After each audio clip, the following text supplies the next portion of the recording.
SLK News. En parlant de changement, si je peux appeler ça comme ça, il me semble que c'était vers, je sais plus quelle période, mais avec le hashtag Rwanda is Killing, peut-être mars, mais je sais plus. Du coup, c'est un mouvement qui est apparu sur les réseaux sociaux, je pense Twitter, je suis pas forcément sûre, pour dénoncer l'agression rwandaise couverte du M23 dans l'est de la RDC. Ce hashtag a créé une vraie dynamique, comme je viens de le dire, pour dénoncer. Et est-ce que pour toi, cela redonne espoir dans les luttes communes et dans les avancées significatives pour montrer que grâce à une mobilisation forte, donc de jeunes Congolais ou de jeunes personnes intéressées par cette cause, est-ce que est-ce que ce genre de mobilisation arrive vraiment à changer les choses? On a l'impression que ça redonne de l'espoir. Parce qu'il y a certains mouvements, comme je disais souvent, c'est que parfois certains hashtags, on a eu d'autres hashtags qui s'essoufflent. Mais là, on voit que ça tient et il y a une certaine pression, en fait, qui est maintenue, en fait, contre le Rwanda, contre les agresseurs du Congo. En quoi ces mouvements, du coup, comme ce hashtag-là, apportent vraiment quelque chose de nouveau dans ces rapports de société, dans ces rapports de force? Dans mes vœux pour cette année, j'ai déclaré que le mouvement Rwanda is Killing est l'action politique la plus importante qui a été menée au Congo en 2022. Pourquoi? Parce que je considère que, au-delà de tout le folklore politique qu'on nous présente, ça a été le seul mouvement qui est arrivé à poser un objectif, à l'atteindre et aller même au-delà. Et ça, on ne le doit pas au ministre ou au gouvernement congolais, on le doit à ces jeunes qui se sont organisés au travers d'un rien, un hashtag, c'est quoi? C'est pas grand-chose à l'échelle de l'humanité, mais on est arrivé à montrer que, justement, les dynamiques servent. Si elles n'existent pas, il n'y a rien qui se passe, mais quand elles existent, on peut faire quelque chose. Et ce hashtag, j'en suis extrêmement fier, malgré que on a essayé de le récupérer par la classe politique congolaise. Moi, je suis extrêmement fier d'avoir participé à l'immersion de ce hashtag.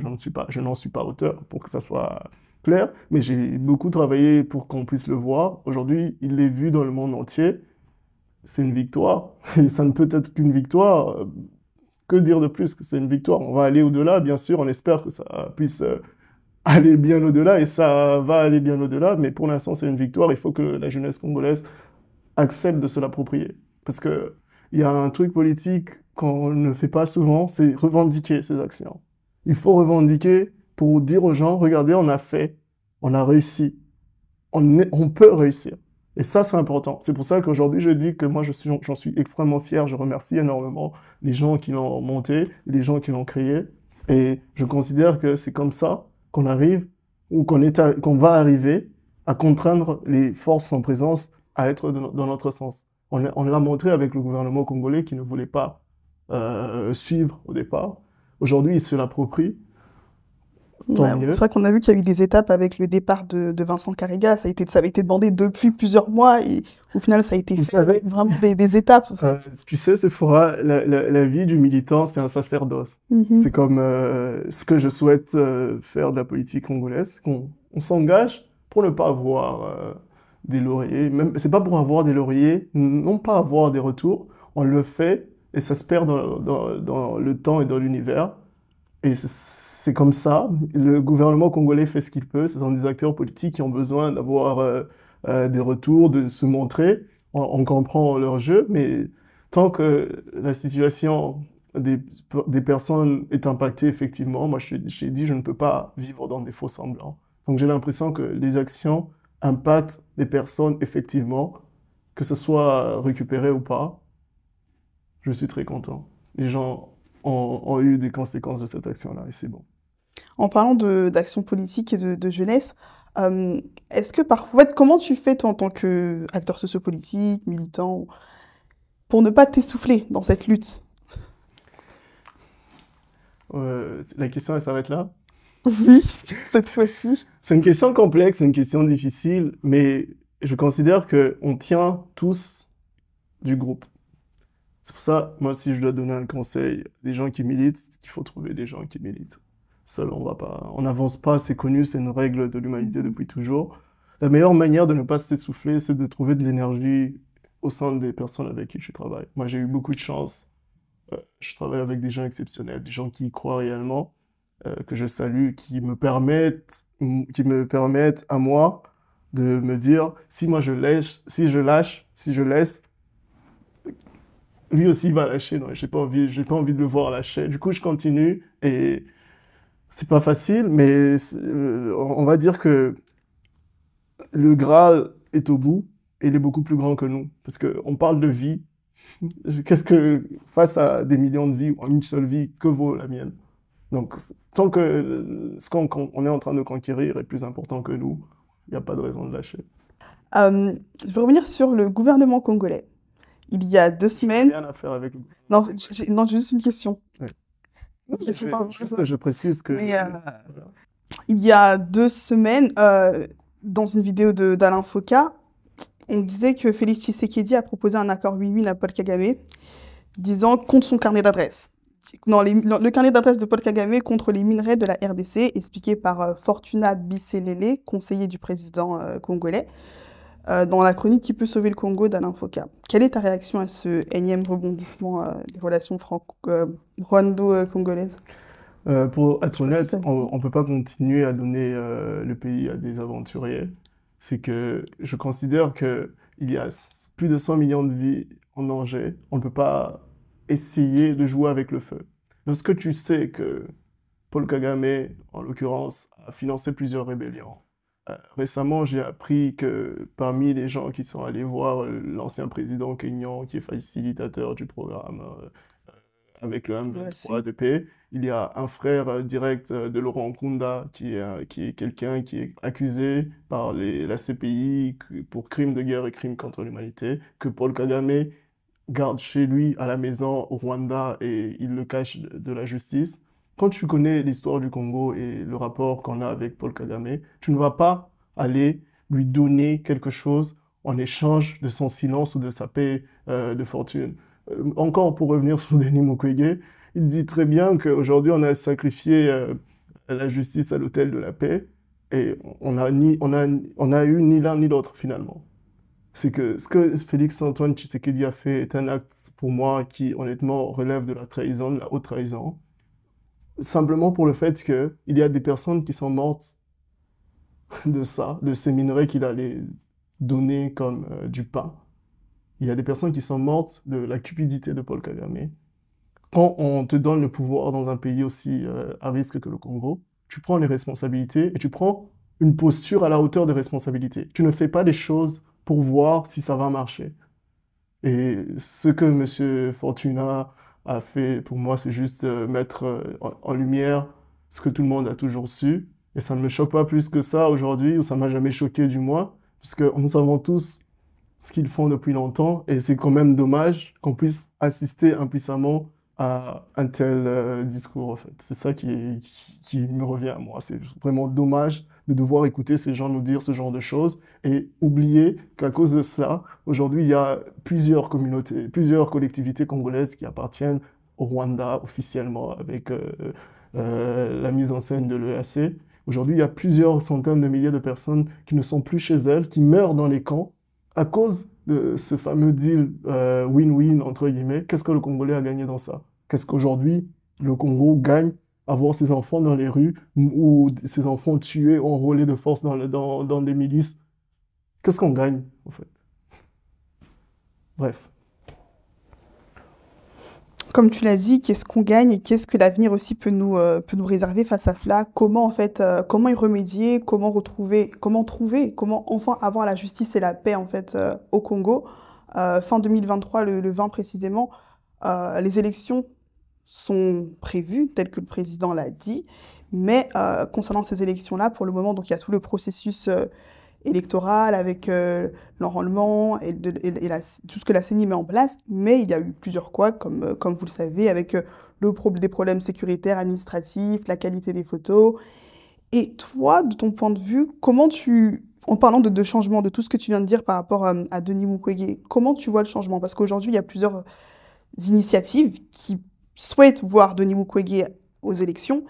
Mais ce message-là, c'est plus un message, je pense, de changement, une rupture avec la corruption, une rupture avec ce système actuel. Comment toi, tu vois les choses déjà pour 2023, clairement? Parce qu'on a besoin de changement. On voit ce qui se passe avec la politique, on voit ce qui se passe. Comment tu vois l'avenir? Moi, je crois qu'un besoin, c'est quelque chose qui ne peut pas attendre.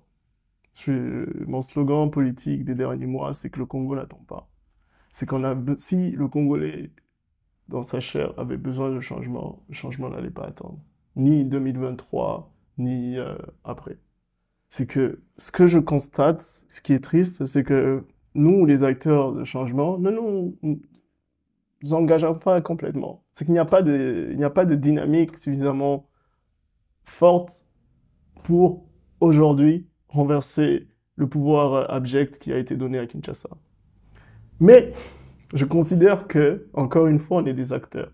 On s'appelle acteurs sociopolitiques. Il y a des gens qui agissent. Il y a des gens qui essaient de s'organiser. Et c'est sur ces gens-là que tout repose. Dans ces gens-là, j'en fais partie. Mais c'est sur ces gens-là et leur capacité de s'y voir que ça compte, qui compte. C'est eux qui doivent décider de comment est-ce que décembre 2023 va se passer. En 2018, on a vu ce qui s'est passé. Les acteurs politiques ne s'y voyaient pas suffisamment et on a dû mettre en place le fameux deal de la honte. Et donc, c'est encore à nous de prendre les choses en main. Il y a des acteurs qui ont appelé Denis Mukwege à postuler. La présidence de la République est une très grande responsabilité. C'est quelque chose qui change la vie d'un homme. Le Congo a besoin de lui. Il connaît sa place dans la société congolaise. Il décide ou pas d'emboîter le chemin. Au-delà de Denis Mukwege, on ne peut pas diriger un pays seul. Il faut que des gens accompagnent. Il faut qu'il y ait des députés qui soient à la hauteur. On a vu aujourd'hui, on a 500 personnes qui sont payées pour rien faire. Il y a des dizaines, des centaines de députés qui n'ont jamais pris la parole à l'hémicycle durant 5 ans. Il y a, au-delà des députés nationaux, il y a les provinciaux, il y a les gouverneurs qui sont nommés, enlevés, emprisonnés à Kinshasa. Récemment, il y en a un qui vient de sortir de prison à Kinshasa, entre guillemets. On ne peut pas construire un pays s'il n'y a pas de personnes fortes à tous les niveaux. Donc c'est où nous devons prendre nos responsabilités. Nous devons aller à la bataille. C'est ça la politique, c'est ça la société. Il faut affirmer que le Congolais a besoin d'une vie. Mais clairement, est-ce que pour le moment, il y a une figure politique qui mettra... Je ne crois pas aux figures politiques. Je n'ai jamais cru en cela. Je ne vais pas y croire aujourd'hui. Je crois aux dynamiques. Je crois que il y a des choses, des dynamiques à mettre en place pour reconstruire. Le Congo, c'est 100 millions d'individus. Et 100 millions d'individus qui doivent travailler ensemble pour aller vers l'avant. Il y a bien besoin de personnes qui sortent du lot. On en a parlé. C'est pour ça qu'il y a des gens qui travaillent plus que d'autres. Mais il y a bien besoin que ces personnes-là associent autour d'elles d'autres personnes qui ont le même potentiel pour sortir du lot, pour qu'on fasse une chaîne, pour qu'ensemble on aille de l'avant. On le voit aujourd'hui avec le président de la République. Il rejette la faute de tous ses échecs sur son entourage. Moi, je trouve que ça, c'est complètement irresponsable. Ce n'est même pas digne d'un père de famille. Au Congo, on aime bien traiter la République comme une famille. Ils sont tous de la même famille, pour ne pas en parler. Mais il n'y a pas le père de famille qui n'arrive pas à prendre ses responsabilités quand la maison brûle. Je trouve que c'est la pire chose qui puisse arriver à une famille. Donc aujourd'hui, qu'on puisse, nous, peuple, permettre de reprendre le discours selon lequel l'entourage du président de la République ne l'aide pas. Moi, ça me dépasse. Je me dis que même le camp du changement ne veut pas vraiment le changement. Donc, au moment où on n'a pas compris que Félix Tshisekedi a le plus grand pouvoir de la nation, il est à lui de lever le petit doigt et de dire toi, viens, tu travailles avec moi, et qu'il ne le fait pas, et il se permet de s'entourer des gens qui tuent la vie de plusieurs millions de personnes. Mais comment expliquer un tel je vais finir. Quand il se permet de faire cette chose-là, je trouve que c'est assassin. Que la responsabilité, on doit directement la voir sur lui, parce que un seul mot de sa part changerait énormément de choses, et si il ne fait pas cela, on ne peut pas condamner quelqu'un d'autre. Je t'écoute. Non, je pense que c'était juste pour revenir sur ce que tu disais et dire tout simplement comment expliquer un tel désaveu ou un manque de responsabilité. Je pense surtout au fait que, moi, il y a quelque chose qui me revient, je pense que tu dois le voir toutes les semaines, c'est le nombre de déplacés. Un rapport du Bureau de la coordination des affaires humanitaires, l'OCHA, disait qu'il y a près de 1,6 million de déplacés internes en RDC. Peut-être que j'ai pas vu passer, mais je n'ai pas vu un seul conseil de sécurité des ministres, je n'ai pas vu tous les ministres rassemblés pour ça, je n'ai pas vu de communication du ministre des Affaires sociales, du ministre des Droits humains. Nous n'avons aucune information, si ce n'est que les rapports donc, de l'ONU, si ce n'est que il y a, il y a des ONG, en Il n'y a fait. pas grand monde. Des ONG qu'on compte sur le bout des doigts. Goma Actif et la campagne de déplacés également qu'il y a eu. C'est inadmissible. 1,6 million de déplacés. Et là, je me dis, en fait, comment expliquer une telle indifférence, un tel désintérêt? Comment l'expliquer? 1,6 million. Comment 1,6 million de déplacés peuvent passer inaperçus? Je pense que le million de déplacés ne passe pas inaperçu, il passe inaperçu pour qui veut ne pas les voir. C'est que ce que fait le gouvernement congolais, c'est inhumain. Tu ne prends pas de telles responsabilités et tu ne fais pas en sorte de ne pas les assumer. En sachant que tu condamnes des millions de vies, c'est inhumain. J'ai pas besoin d'en rajouter quoi que ce soit parce que Félix-Antoine Tshisekedi, qui est président de la République, n'est jamais allé à la rencontre des déplacés. Pourtant, les déplacés ne sont même pas en zone de guerre. Ça fait des jours, des nuits que ces gens-là meurent de faim. Il y a eu le choléra qui commençait à se rapprocher des camps de déplacés. Quand il y a 100 millions, 1,6 million de ton peuple qui est en train de mourir comme du bétail et que tu ne te déplaces pas, que veux-tu que je te dise? Ce que beaucoup de gens me demandent, si le président de la République te rencontre, est-ce que tu vas aller lui dire? Ben, j'ai pas envie de rencontrer quelqu'un qui est comme ça, en fait. Moi, j'ai appris essentiellement les valeurs humaines. Quelqu'un qui ne porte pas ces valeurs-là, on va se dire quoi?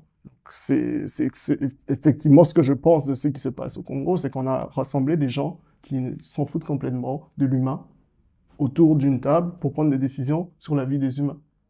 Donc c'est pour ça qu'aujourd'hui, il y a 1 million de personnes qui meurent sans que personne ne se sente concerné.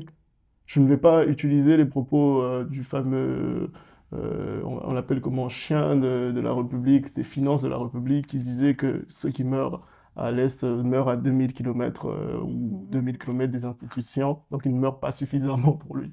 Il n'a jamais été enlevé de ses fonctions pour une telle connerie. Je considère que ce n'est pas suffisamment un scandale pour ceux qui tiennent la République. C'est quelque chose qui peut passer. En fait, quel changement face à tout ça? Je pense que tu l'as déjà un peu évoqué, mais pour terminer, face à cette indifférence choisie, ce désintérêt choisi, cette corruption assumée, parce qu'aujourd'hui c'est assumé, c'est prononcé, c'est chaque jour un scandale qui en efface un autre. On a eu des inondations, des personnes meurent, affaires classées. En fait, ça s'enchaîne. Quel changement, nous, en tant que Congolais, en tant que jeunesse, en fait, pas forcément Congolais, parce que le Congo n'intéresse pas que les Congolais, clairement. Donc, pour toi, quels sont les leviers d'action du changement pour la jeunesse? Pour répondre à ça, je me pose la question de savoir il y a combien de personnes dans le gouvernement. C'est peu significatif, hein. À l'échelle de 100 millions d'individus, ils sont très peu nombreux, ils ne peuvent pas nous imposer l'échec. Donc le véritable changement, c'est de commencer à affirmer qu'on a un mot à dire sur notre vie. Commencer par se dire, ma vie, je ne la vivrai pas deux fois. L'être cher que j'ai perdu, mes enfants ne vivront pas deux fois. Donc, si nos vies sont des one-shot, on ne peut pas se permettre de les abandonner à des gens qui n'en ont rien à faire. Parce qu'on joue tous à des jeux vidéo où tu peux mourir 3 fois. Là, ça, c'est la vraie vie. Tu meurs une seule fois et c'est tout. On peut mourir même après avoir simplement perdu un proche. Il y a énormément de Congolais qui vivent comme des fantômes au Congo parce qu'ils ont tout perdu dans la guerre, ils ont tout perdu dans la mort d'un être cher. Et ces gens-là, on ne va pas les ressusciter. On peut reconstruire autour d'eux, mais il y a des gens qui ne peuvent plus repartir. On ne peut pas continuer à les ignorer. Donc c'est à nous, les Congolais, de nous rendre compte que nous sommes 100 millions contre quelques dizaines de personnes. Donc le changement, c'est celui-là, c'est de se rendre compte que ma vie et celle de toute personne au pouvoir, ça vaut la même chose. Donc, j'ai vu récemment le président de la République toucher le ventre de quelqu'un qui travaille en plus pour lui, en l'humiliant devant les caméras. Moi, ça, je considère que c'est une atteinte à la dignité humaine. Il a touché son ventre, il a traité de corrompu, c'est quelqu'un de son parti politique. Moi, je n'ai rien à voir avec son parti. Il a traité de corrompu devant la face du monde entier. Et cette personne-là va continuer à travailler avec lui. Pourquoi? C'est qu'il faut accepter qu'on a tous une certaine dignité et revendiquer cette dignité-là et pleinement et tout le temps. C'est comme ça seulement qu'on atteindra le changement. C'est seulement comme ça. En parlant de changement, pour finir, Poncia, toi, tu te vois où Où est-ce que Poncia se voit dans 10 ans? Quel est ton avenir politique? Est-ce qu'un jour tu te verrais à la tête du Congo? Est-ce que tu te verrais président du Congo? Quelles sont tes ambitions? En 1 minute. Mes ambitions politiques sont de pouvoir avoir un impact effectif sur la vie du plus grand nombre de Congolais. Donc, au plus loin. Où je serai utile, pour le plus grand nombre, je serai. On me demande si je me vois à la tête de la République démocratique du Congo. Je ne peux pas penser aujourd'hui être le plus méritant des Congolais dans 10 ans. Moi, j'aimerais que, quand j'irai me présenter pour devenir candidat à la présidence, qu'il y ait trois personnes valeureuses en face de moi. Je vais me dire qu'on a construit le Congo qu'on veut. Que je ne sois pas président ou que je sois président, ça n'a jamais été l'objectif, in fine. In fine, c'est de pouvoir influencer la vie des Congolais et la changer au plus grand nombre, pour le plus grand nombre, et c'est tout. Président de la République, ça serait peut-être une récompense, mais vu ce qu'on en a fait, qu'est-ce que ça vaut? Merci Poncia pour cette interview. Merci à tous d'avoir écouté cet échange et on te souhaite le meilleur pour la suite. Merci. Je souhaite le meilleur pour la suite.